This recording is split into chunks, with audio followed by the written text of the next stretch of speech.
जय श्री कृष्णा भाइयों और बहनों, आप सभी का मेरे चैनल में बहुत बहुत स्वागत है। आज इस वीडियो में मैं आपको दुबड़ी अष्टमी की पूजा विधि, पूजन सामग्री और इसकी कहानी सुनाती हूँ, जो कि बहुत ही पारंपरिक और पौराणिक कथा है। दुबड़ी अष्टमी की पूजा करने वाले यही कहानी सुनते हैं। तो चलिए मैं वीडियो शुरू करती हूँ। सबसे पहले आपको इसकी पूजन सामग्री बताती हूँ। दुबड़ी अष्टमी का त्योहार भादवे मास के शुक्ल पक्ष की अष्टमी को मनाया जाता है। इस दिन पटिये पर दुबड़ी अष्टमी मांडी जाती है और उसकी पूजा की जाती है। इसकी पूजन सामग्री में हम लेते हैं कंकु, चावल, अबीर, गुलाल, मेहंदी, भीगे हुए मोठ चने, दूध, दही और मोई बनाई जाती है, जो कि बाजरे के आटे में घी और शक्कर मिलाकर उसकी मोई बनाई जाती है। और उसमें बोर के पेड़ का कांटा लिया जाता है, दूब ली जाती है और भीगे हुए चने और करेले की बेल, ये सारी चीज़ें पटिये पर चढ़ाते हैं। और जो रसोई बनाते हैं, कई लोग भजिया पूड़ी बनाते हैं और कई लोग पराठा और गुड़ से पूजा करते हैं। जैसी घर में रिवाज हो वह ठंडी रसोई दुबड़ी अष्टमी के पटिये पर चढ़ाकर उसकी पूजा की जाती है और उसके बाद कहानी सुनी जाती है। इसकी पूजन विधि इस प्रकार है। दुबड़ी अष्टमी के दिन जो पटिये की पूजा की जाती है, उसके ऊपर जो हमने सामग्री बताई है वो सभी सामग्री चढ़ा दें। जल का छींटा देवें, वस्त्र चढ़ावें, कंकु, चावल, अबीर, गुलाल चढ़ावें। इसमें 7 बेटे और 7 बहू जो बनाए जाते हैं उनकी पूजा की जाती है। और नाग नागनी को दूध, जो तलाई बनाई है उसमें दूध दही डालें। नाग नागनी के ऊपर बाजरे के आटे की जो मोई बनाई जाती है वो चढ़ाएं और चना मोट चढ़ावें।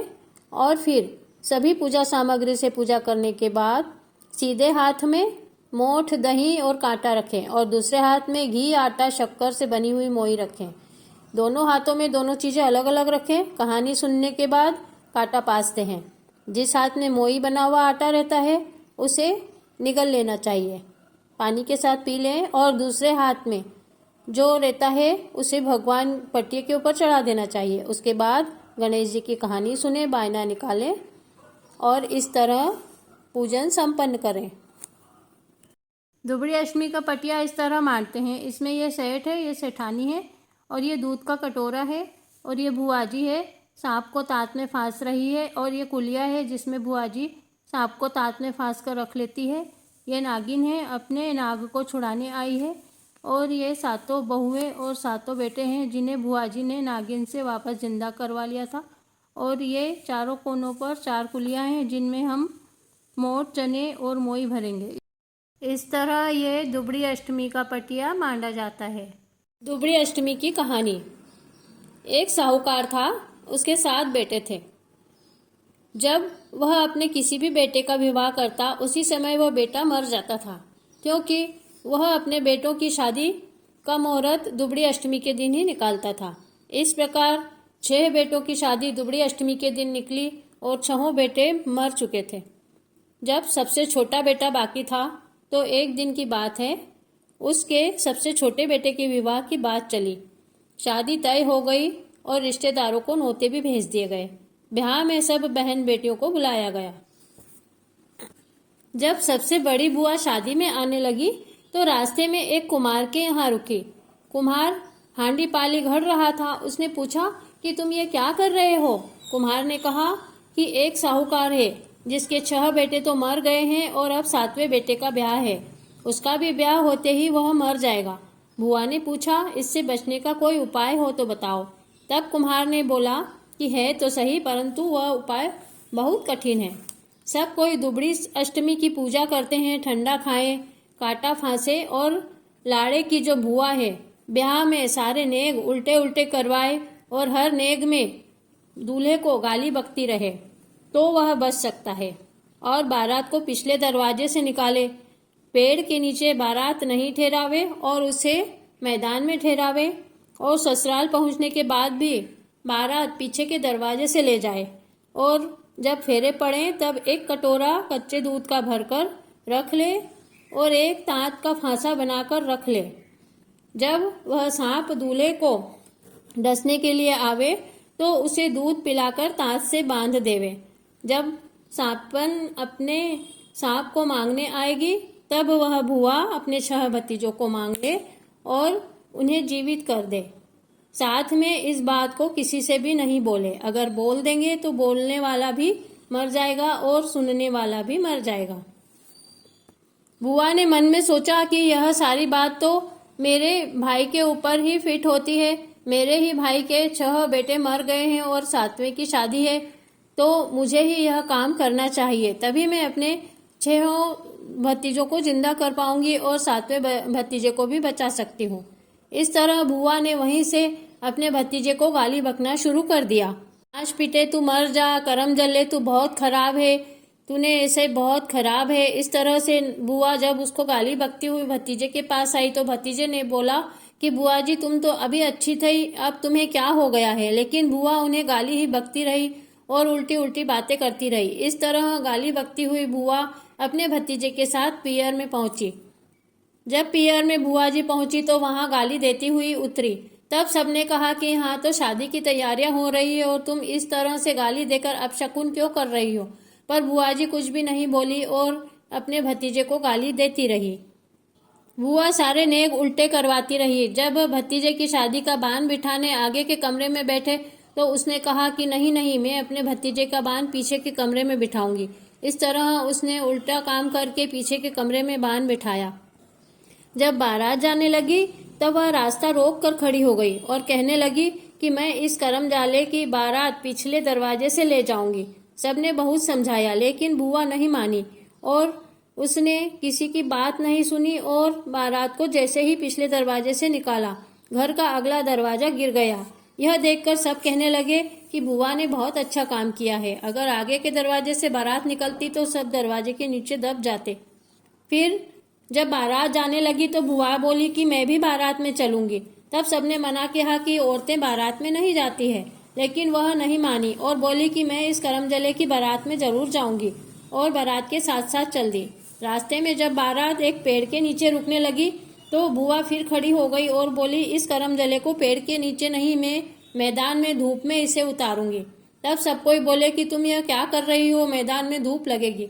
लेकिन बुआ ने पेड़ के नीचे बारात नहीं उतरने दी और मैदान में ही बारात ठहराई। जैसे ही मैदान में बारात रुकी वह पेड़ गिर गया। इस बात को देखकर सब बुआ की बड़ाई करने लगे। जब बारात वहां से चलकर ससुराल में पहुंची तो वहां भी बुआ ने पिछले दरवाजे से ही बारात को अंदर जाने के लिए कहा। बुआ की बात सबने मान ली। पिछले दरवाजे से जैसे ही दूल्हा घर में घुसा, आगे का दरवाजा गिर गया। तब सब कहने लगे कि यह बात बुआ को किस प्रकार पता चली। दूल्हा जब फेरे में बैठने लगा तब बुआ गाली देती हुई बोली कि इस करम जले के फेरे में मैं भी बैठूंगी। सबने बहुत समझाया कि लेडीज को फेरे में नहीं बैठना चाहिए, लेकिन वह नहीं मानी और दोनों के बीच में फेरे में बैठ गई। एक कटोरा कच्चे दूध का भरकर और तांत का फांसा बनाकर फेरे में बैठ गई। जब 6 फेरे हो गए तो और 7वां फेरा होने लगा, तब वहां एक सांप फुफकारता हुआ आया। बुआ तो उसी का रास्ता देख रही थी। जैसे ही सांप आया बुआ ने उसे सामने कटोरा दूध का रख दिया और दूध पीते समय बुआ ने सांप को तांत से बांध लिया। जब बहुत देर तक सांप बाहर नहीं आया तो सांपिनी आई और उसने अपना सांप बुआ से मांगा और बोला कि मेरे सांप को छोड़ दो। तब बुआ ने कहा कि मैंने तुम्हारे सांप को पकड़ लिया है तो तुम्हें कितना बुरा लग रहा है। तुमने तो मेरे 6 भतीजों को मार डाला है। पहले मेरे पूरे 6 भतीजों को जिंदा कर दो, तभी मैं तुम्हारे सांप को छोड़ूंगी। सांपनी ने उसके 6 भतीजों को जीवित कर दिया और सांप को लेकर चली गई। इस प्रकार से बुआ को 7 भतीजे मिल गए और सबका खुशी खुशी धूमधाम से विवाह कराकर बारात घर वापस आने लगी। जब रास्ते में दुबड़ी अष्टमी आई तब बुआ बोली सबको दुबड़ी अष्टमी का पाटा पुजाऊंगी और कहानी सुनाऊंगी, पर तैयारी कैसे करूं। सब नीचे उतरकर देखने लगे तो वहां पाटा मंडा हुआ रखा था और पूजा की सभी सामग्री रखी हुई थी। बोर का झाड़ उगा हुआ था और मोठ बाजरे भीगे हुए रखे थे। सबने वहां पर बैठकर दुबड़ी अष्टमी की पूजा की और कांटा फांसा, कहानी सुनी और बायना निकाला। बाद में सब अपने गांव वापस आ गए। सब कोई साहूकार से जाकर बोलने लगे कि देखो तुम्हारे 7 बेटे और 7 बहुओं को लेकर बुआ आ रही है। साहूकार ने जब यह सुना तो उन्हें विश्वास नहीं हुआ, लेकिन जब जाकर देखा तो देखते ही रह गए। बेटे बहू सास ससुर के पैर पड़ने लगे तो सब बोलने लगे कि तुम्हारे 7 बेटे और 7 बहुओं को लाने वाली तो यह बुआ जी है, सभी बुआ जी के पैर पड़ो। तब सभी ने बुआ जी का बहुत आदर सम्मान किया और उनके पैर पड़ी। फिर वो ही सबको जीवित करके लाई है। सारी नगरी में ढिंढोरा पिटवा दिया कि दुबड़ी अष्टमी के दिन कोई भी अपने बेटों की शादी नहीं करे, दुबड़ी अष्टमी की पूजा करे, पटिया पूजे, ठंडी रोटी खावे, काटा फांसे, बायना निकाले और दुबड़ी माता जैसा आपने सबको 7 भतीजा बहुओं दिए वैसे सबको देना। कहते ने सुनता ने हुकारा भरता ने अपने सारे परिवार को देना। दुबड़ी अष्टमी माता गणेश जी की कहानी। म्हारो गणपति रंग्यो चंग्यो, पान खावे फूल पहने, अंतर का कुल्ला करे, आटो पाटो गौरी पुत्र गजानन मोटो। सवामन मूंग, सवामन चावल, सवामन घी, सवामन लाडू, दून दुंदालियो, सूंड सुंडालियो, आटो पाटो गौरी पुत्र गजानन मोटो। कहो भाई कहानी, गणपति की वाणी। बोलिए गजानन गणपति जी भगवान की जय।